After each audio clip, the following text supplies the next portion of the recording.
Assalamualaikum warahmatullahi wabarakatuh. Salam guru penggerak. Saya Syamsu Syarifuddin, SPD calon guru penggerak Angkatan 10. Dari SMP Negeri 71 Atap Majene, Kabupaten Majene. Perkenalkan, berikut ini adalah Bapak Ibu guru hebat yang selalu memberikan bimbingan dan arahan dalam proses pendidikan guru penggerak Angkatan 10 ini. Yang pertama, Bapak Soleh Permana, M.Com selaku fasilitator. Berikutnya, Ibu Nurbaya, SPD, M.M selaku pengajar praktik. Pada kesempatan ini saya akan memaparkan demonstrasi kontekstual modul 3.1 mengenai pengambilan keputusan berbasis nilai-nilai kebajikan sebagai pemimpin. Pada sesi ini saya telah melakukan wawancara kepada 2 kepala sekolah. Wawancara pertama, kami lakukan dengan Bapak Sunusi, SPD, MPD selaku Kepala SMPN Satap 7 Majene. Adapun kasus yang pernah dialami dan dianggap memiliki nilai-nilai kebajikan saling bersinggungan, atau untuk kasus-kasus dilema etika yang sama-sama benar, adalah sebagai Kepala Sekolah di SMPN 7 Satap Majene, Bapak Sunusi, SPD, MPD pernah menghadapi tantangan terkait seorang murid berprestasi. Murid tersebut adalah atlet berbakat yang baru saja mewakili sekolah dalam kompetisi olahraga tingkat nasional dan meraih prestasi gemilang. Keberhasilan siswa di bidang olahraga membawa kebanggaan bagi sekolah dan meningkatkan reputasi SMPN 7 Satap Majene di tingkat regional. Namun, di sisi lain, murid tersebut menunjukkan sikap malas dalam mengikuti pembelajaran di kelas. Nilai akademisnya menurun secara signifikan, dan dia sering tidak menyelesaikan tugas serta menghadiri pelajaran dengan kurang semangat. Situasi ini menimbulkan dilema antara memprioritaskan dukungan terhadap prestasi olahraganya atau memperbaiki kinerja akademisnya. Berdasarkan kasus tersebut, terjadi dilema etika yang ditandai dengan adanya pilihan yang sama-sama benar. Tidak ada bujukan moral dalam kasus ini karena tidak ada pelanggaran hukum yang terjadi. Sehingga untuk mengidentifikasi antara dilema etika dan bujukan moral perlu dilihat dari tipe kasus dan pilihan yang muncul. Selama ini dalam menjalankan pengambilan keputusan di sekolah harus mempertimbangkan nilai dan prioritas dari masing-masing aspek. Selain itu, harus melakukan musyawarah terlebih dahulu dengan wakasek, guru bimbingan konseling dan wali kelas, agar mendapatkan pertimbangan dalam memutuskan suatu permasalahan. Langkah-langkah atau prosedur yang biasa dilakukan adalah melakukan musyawarah dengan wakasek, guru bimbingan konseling dan wali kelas, selanjutnya dirapatkan dengan dewan guru. Hal yang dianggap efektif dalam pengambilan keputusan adalah adanya komunikasi dengan wakasek, guru bimbingan konseling dan wali kelas, serta dewan guru di sekolah. Tantangan dalam pengambilan keputusan adalah kurangnya kesadaran tentang pentingnya pendidikan akademik dari diri murid dan orang tua murid. Tidak ada jadwal khusus dalam penyelesaian kasus dilema etika, karena langsung melakukan koordinasi dengan pihak terkait dalam hal ini dengan wakasek, guru bimbingan konseling dan wali kelas, serta dewan guru di sekolah. Faktor-faktor yang mempermudah atau membantu adalah tim yang kompeten dalam penanganan masalah murid dan akademik, yaitu wakasek dan guru bimbingan konseling. Selain itu, adanya dukungan dari orang tua dan wali kelas untuk memberikan solusi yang lebih baik. Pembelajaran yang dapat dipetik adalah memahami pentingnya keseimbangan antara pencapaian di bidang olahraga dan akademik untuk perkembangan murid secara keseluruhan. Selain itu, melibatkan berbagai pihak dalam pengambilan keputusan untuk solusi yang lebih adil dan efektif. Selanjutnya, wawancara kedua dilakukan dengan Ibu Siti Syarifah, SPD selaku Kepala TK Kuncup Mekar Baurung. Adapun kasus yang pernah dialami dan dianggap memiliki nilai-nilai kebajikan saling bersinggungan, atau untuk kasus-kasus dilema etika yang sama-sama benar, adalah sebagai Kepala Sekolah di TK Kuncup Mekar Baurung, Ibu Siti Syarifah, SPD pernah menghadapi tantangan penting terkait anggaran tahunan sekolah. Ibu Siti Syarifah, SPD dihadapkan pada 2 prioritas utama yang saling bertentangan. Pertama, Ibu Siti Syarifah, SPD mendapatkan kesempatan untuk mengadakan pelatihan intensif bagi semua guru di TK. Pelatihan tersebut akan dipandu oleh seorang narasumber ahli dari luar kota yang sangat berpengalaman dalam pendidikan anak usia dini.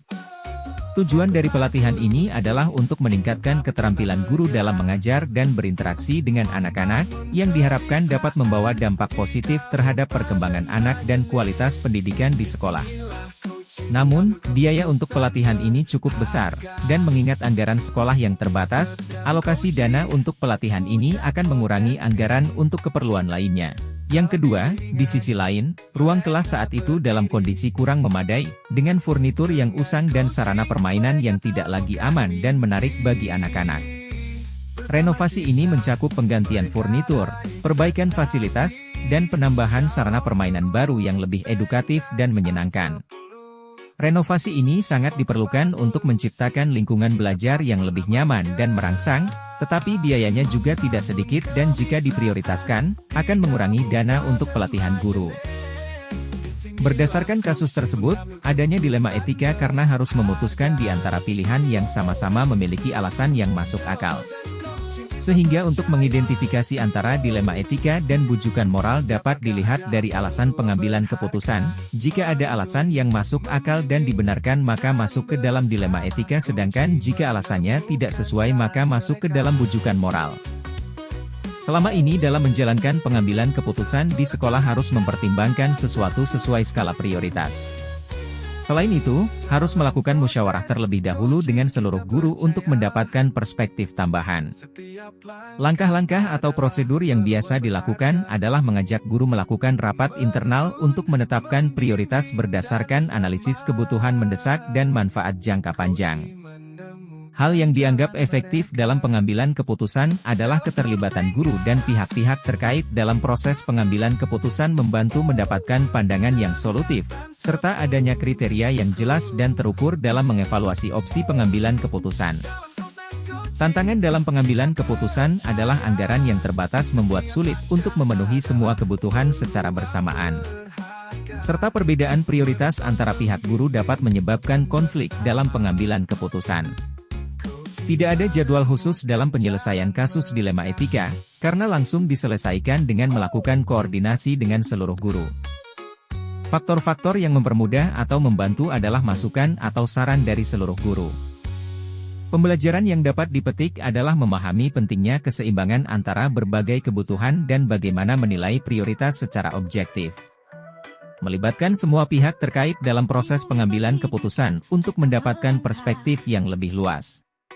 Selain itu, dengan pendekatan yang hati-hati dan terstruktur, kita akan dapat menghadapi dilema etika dan membuat keputusan yang paling sesuai untuk kemajuan dan kesejahteraan sekolah.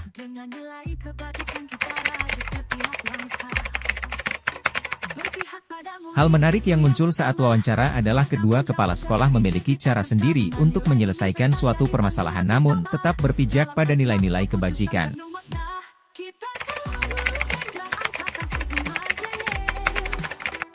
Kedua kepala sekolah tersebut sama-sama mengambil keputusan dengan paradigma rasa keadilan lawan rasa kasihan, dengan prinsip berpikir berbasis rasa peduli, namun dalam pengambilan keputusan belum ada prosedur menggunakan 9 langkah pengambilan dan pengujian keputusan.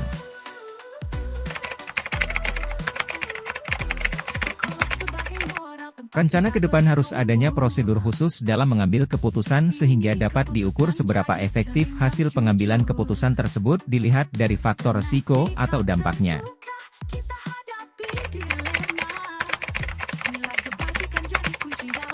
Saya akan menerapkan pengambilan keputusan dilema etika dengan berdasarkan paradigma dan prinsip yang sesuai dengan kasus yang dihadapi dan mengujinya menggunakan 9 langkah pengambilan keputusan sehingga diperoleh hasil keputusan yang bijaksana.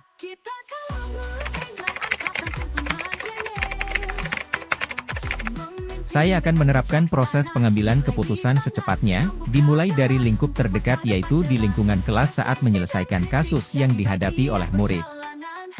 Demikianlah pemaparan demonstrasi kontekstual modul 3.1 mengenai pengambilan keputusan berbasis nilai-nilai kebajikan sebagai pemimpin, melalui wawancara dengan dua kepala sekolah.